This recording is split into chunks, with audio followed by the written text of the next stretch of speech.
Hey guys, this is SDG here, and in this video I'm going to be giving an overview of two important topics going into this weekend. How the stacked Golden Week tournaments in Japan will play a huge role in the upcoming mid-year rankings, and how the recently released brackets for Delta 8, the first of two soon-to-be-held P-tier events, might shake out. So without further ado, let's get into it. Hey, quick editor's note. During the production of this vid, Goblin announced he was DQing from Delta, dropping it below P-tier. With 40 points needed to bump it back up though, it's pretty realistic that it gets re-tiered to P by the end of the season, so I'm just gonna let it rock. Thanks! At this point, we're now 4 months and change into the first season of Smash Ultimate in 2024, with just 2.5 months left to go before the season ends on July 15th. With the season nearly 2/3 over, we have a pretty good idea of how things are going to shake out, so here, roughly, is where the rankings stand right now. Although not as dominant as last year, the so-called Four Horsemen of Ultimate, Nicola, Spargo, Sonics, and Mia, are still firmly some of the best performing competitors this season, and have all more or less cemented a spot in the top 10. Joining them are the year's breakout stars, Hurt and Shattuck, who both won their first majors this March, and then the consistently high-performing NA duo of Light and Tweak round out the rest of the top 8. Then, we get into contenders for those last two top 10 spots. Zomba and MKLeo are the other two major winners of the year, players with great peak performances but a number of shaky events more recently in the season. They're competing against players with lower peaks but a higher degree of consistency, folks like Shutone, Yaura, and Doramiki. Then we have a cluster of high-level players who could wind up anywhere from low top 10 to outside top 25, depending on how the rest of their season goes. A lot of familiar names here: T, Gluttony, Ken, Mutes, Oshimo, Meister, and more. But also some you might not expect. Raru and Snow are some of the fastest improving players in Japan right now, with both of them having a major silver medal under their belts this year. Oden is having a great year so far, with their first super major podium finish in more than a year. Peanut's run to 4th at Cirque du CFL has put him in the conversation for one of NA's best. And though Neo's most recent major performance wasn't great, owing in part, I'm sure, to his current living situation, the rest of his season is pretty much fantastic. Despite a string of underperformances, Dabuz's great runs at Cirque and the Luminosity Invitational are keeping hope alive for fans of the King of New York. And despite a pretty disastrous bracket at Numeber SP10, Ultimate's Pop-Off King Gact is having a fantastic year. Below that, we have another large group of players in contention for top 50, including some who are turning things around after struggling with consistency for a while, like Cosmos and Jackal. And, unfortunately, there are a number of players who, as of right now, just don't have the results to be confidently ranked top 50, like Kurama, Hero, Kananabe, and Jokubu. These players will need a major turnaround in their seasons to capture a spot in the mid-year rankings, and for some of them, that opportunity could come at Golden Week. This is the current LumiRank TTS for that first half of 2024. As you can see, we've had 2 P-tiers, the largest type of tournaments, 3 S-tiers, and 8 A-tier majors. By the end of this upcoming Sunday, both Delta 8 and Kagurabi 12 will have occurred, doubling the number of P-tiers across the season. These two events could very well decide who makes top 50, who secures a top 10 spot, and even who the number 1 player is by July 15th. And not just because these will be some of the most impactful events on the algorithm. Let's compare this year's TTS with the 2023 version. By the end of Golden Week last year, there had been half as many P-tiers, but more than double the number of S-tier tournaments. The relative lack of opportunity for high placements at Super Majors this year means everyone's ranking is a little volatile. A couple bad performances might tank what's otherwise been a good season, and great performances could uplift an otherwise middling one. This is sort of good and bad news for every player in contention for the top 50, as all of them are looking for the opportunity to move higher up on the rankings. For the players attending Golden Week events in Japan, however, this might end up being their last chance to make a huge impact on their seasons. Look at the upcoming events after Golden Week. The only super major so far announced is Get On My Level X, and after that, the biggest remaining tourney in NA is Smash Factor 11, which isn't announced yet, but is speculated to be on the last weekend of the season. Though a few more majors might pop up in Japan, France, or even NA, the Golden Week P-tiers are almost guaranteed to be the final premieres of the season. Going into this event, the stakes are high. So first off, let's discuss the seasons of notable players attending the Golden Week events, because in order for some of these folks to rise, there are specific goals they should be aiming for. In general, everyone is hoping to win against good players and take good losses, as even the mostly neutral run can help out your algorithmic value by crowding out below average results. Zachary, Carmelo, and T are all low attendance players who are slated to clear LumiRank's 4 event minimum to qualify this season over the weekend, and Ken will also have only attended 6 events this year after Golden Week. These players especially want to perform well this weekend, because when you only have a few tournaments to go off of, those underperformances are going to matter much more than for a player with far more attendance. In the 20ish tier, we find both Meister and Gluttony on the list of attendings for Delta and Kagurabi. The Meister's performances were pretty up and down in 2023. His 2024 is overall fantastic, with great losses and wins on Mutes, Peanut, and Riddles. The only thing he was missing was a win on a top 10 player, but at the recent Luminosity Invitational he found that too, beating not just Tweak but also Light to finish 4th at that event. If Meister can put together a couple strong top 16 runs here, then he has good odds at a top 20 finish on the next Lumi rank, which he missed out on last season. Gluto, on the other hand, is in somewhat of a slump. Though his January trip to Japan got him the best results of the year, a 3rd place at P-Tier Umebara SP10, he also found himself losing to players like Atorie, Carmelo, and Duramigi, which sort of knocked him out of the top 5 spot he's held since the end of 2023. Following that, he switched to a Pro GCC controller due to hand pain, and in the transition, wound up facing the biggest underperformance of his career at Battle of BC6, where he lost to Armadillo and Ludo. He's been sort of touch and go at French events since then, with good wins but iffy losses, so Gluto really wants some high-value performances in Japan, with multiple top-player wins to make up for the opportunities he lost at Battle of BC and Kulan.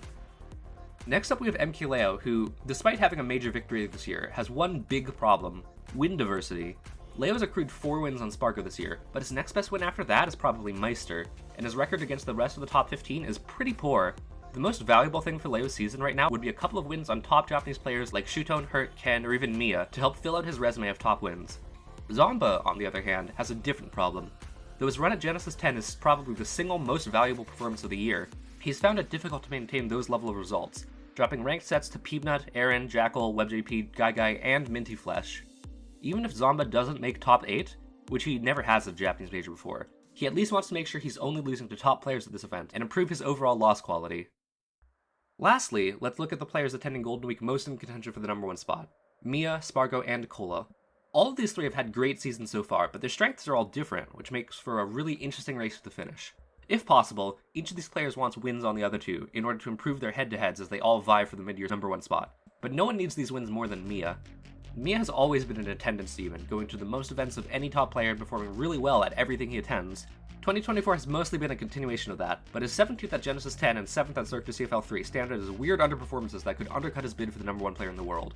On the 2023 ranking, Mia was ranked 4th out of the Horsemen, due in part to his bad head-to-heads against the others. So in the season, when his only records are 0-1 with Akola, he needs some Horseman wins in order to keep things competitive.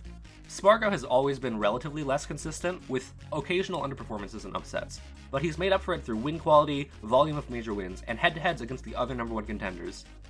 This season though, Spargo is 0-2 versus Sonics, only has a single major win, and still has the weird losses, dropping ranked sets to Waka, SkyJ, Alandis, and Mr. E. His season is still really good though. He's got multiple wins on Shadigan Light, and outside of his rough PSK showdown, he hasn't missed top 3 at any of the tournaments he's attended. Still, for Spargo to stay in the running for number 1, a couple 1st or 2nd place finishes at Golden Week are more or less mandatory. Finally, we go to Akola. Akola's had an interesting season so far. It's his last year of high school, so the reigning number 1 player in Alt has attended the smallest volume events since he came offline in 2022, attending just 1 major, 1 national, and 2 regionals. The thing is, Akola's won all of them, and he's done so without dropping a single set. Akola is currently undefeated in 2024, which, more than halfway through the season, is an unprecedented situation. Every other player has upwards of 10 to 20 losses on their 2024 record, and Akola just has 0. Simply attending 2 more majors is going to be great to flesh out his season, for reasons discussed before. Placing in the top 3 at both premieres will give him a super solid argument for world number 1. If he wins both events without dropping a set, and survives Golden Week still with a perfect record, at that point, I don't think anyone else has a chance. So, with the stakes established and the goals set, let's finally get into the Delta 8 bracket. This seeding has received a lot of critique on Twitter for being rigged in the favor of Japanese players, but I really don't think that's the case. For one, this has been the first time seeding at a Japanese major was done by Westerners, specifically a team from the Old Stats Discord, so a team from NA rigging the bracket just doesn't make much sense. But otherwise, a lot of this can be explained just by the seeders prioritizing new matchups and stopping foreigners from playing each other.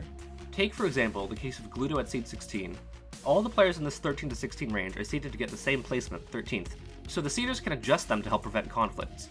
From that perspective, it makes sense to put 1 player in this range at slot 13 and 1 at slot 16, and between Gluto and Meister clearly has the stronger season so far. Gluto's 16th seed definitely gives him a hard bracket though. He starts top 128 seeded into Noi, a PT and Olimar main, both characters Gluto has lost to this year. Olimar is famously a difficult character for top European players, but Gluto has brought Shutone's Olimar to Game 5 before, so I think he can do it here. Gakten in the next round is also a tough opponent, who hasn't played Gluto in a year but beat him twice in 2022, and the real killer in Gluto's path is Akola. Gluto has never beaten Akola in a ranked match, and he's dropped sets to other Steve mains this year like Carmelo and Crepe Soleil, so Gluto's winner's run is more than likely to end here. Meister's bracket is overall pretty strong, with good matchups versus Hamazel and Uame, though Uame does have potentially dangerous Aegis secondary. Tomopi Daifuku is another opponent who gives Meister a good matchup, but Meister's lost Bayo Game & Watch to Lima before, and Tomopi got a set win over Mia earlier this season, and almost a major win over him, so there's definitely potential for an upset here. After that though, Meister's seeded to face Mia. The two best Game & Watch mains in the world have never played in a ranked set before, but Dittos and Alt are famously volatile, and even if Mia were to go Steve, Meister has beaten the best NA Steve before, Onin. If Meister makes it to Mia, I think there's genuine potential for something crazy to happen. Moving up the seeding, we have MKLeo, who finds himself with an interesting bracket. Though he should be fine into Fox and Didi player Pasariman, Umeki was one of the Japanese Paisley players who famously beat Leo at his last trip to Japan at Umebura Japan Major back in 2019. And then Shuton afterwards is a player who MKLeo has never taken a game off of in Alt. Granted, that's working with just 2 sets of data, and Leo's only ever used Wolf, Marth, and Byleth against Shuton, so I think it's more doable than the set history might suggest. Leo beat top NA Olimar Candle in Diamond Dust with his new Roy, and if he beats Shuton, Joker has a pretty good matchup into Snake, with Hurt having lost to Goryoka in 2023. Leo's got some tough opponents laid out ahead of him, but if he's able to clutch up, he can absolutely have a great performance. Every major one of the top 8 seeds has to have a curse bracket, and this time it's Zomba. Although he's going into this event needing to avoid bad losses, depending on how the bracket shakes out, he could be in for a really hard time. If Meta Knight main Wanipachi upsets Shaky, Zomba will play one of Rob's worst matchups as early as Pools round 2. His opponent to get out of Pools may be Nizemamo, a Bayo player, another character who beats Rob, and who's hot off his first major top 8 last week at Maisuma Grand Wars. From there, Zomba should be relatively comfortable against either Taike or Jogabu, but Raru in Winners Top 32 is super dangerous. Zomba's lost sets to both Kirash and Guy in the past 6 months, and Raru is like a potential top 20 player at the moment, making him far and away the best active Luigi main. But if Zomba can beat Raru, he'll face his greatest challenge yet, Winners Quarters, where his opponent will either be Mia or Meister. Game & Watch is another of Rob's worst matchups, perhaps the single worst one in the game, and regardless of how the Mia Meister Ditto shakes out, Zomba will have to face it to get Winners side top 8. If both Mia and Meister get upset, the most likely candidate for him to face instead is Tomopi Daifuku, another Bayo main. Zomba cannot catch a break. Still, he's been saying since he won Genesis that he's made some big steps in labbing the Game & Watch Rob matchup, and if there were ever a place to try out the things he's learned, it'd be one of the biggest events of the year. Lastly, let's talk about Spargo's bracket. This one in particular drew a lot of ire from Twitter, and I don't see why, because it's honestly not that bad. Kept in level 1 in the early round of bracket are likely to give him trouble, and Snow in Winners Top 32 is a dangerous opponent, but one he should have the advantage against. Spargo beat Kurama in both of their last 2 encounters, and though Snow also has an Aegis secondary, Spargo seemed pretty adept at countering those before. Yaura in Winners Quarters is where things started to get pretty heated. Yaura was the only player to defeat Spargo on his last trip to Japan during 2023's Golden Week, 3-0ing the Mexican players Cloud, the winner's side of Kagurabi 10. Spargo's clearly worked on the matchup since, defeating top EU Samus Siski at Delphina Mazda 2023, but Yaura is still a tough draw.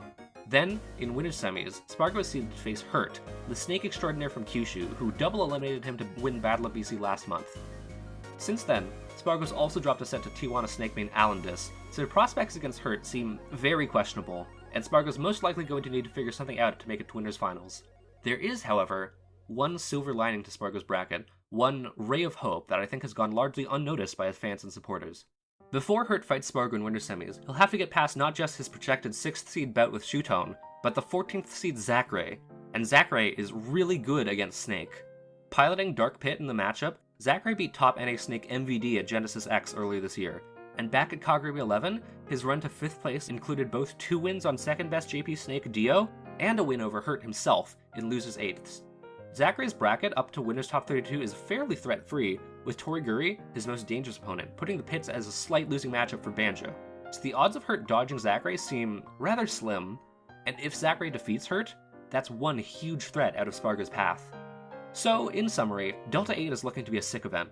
The foreign players don't have as bad brackets as Twitter is saying, though some of them are pretty rough. Snow, Raru, and Yaura are the Japanese players to watch to make some big waves, and Nicole's bracket is so free. Hey, thanks for watching. If you enjoyed this video, please like and subscribe to support my work. I'm probably not going to upload another video on this channel for another few weeks at least, probably longer, but I promise this is because I have something really exciting in the works. My name has been SG, and I'll see you later.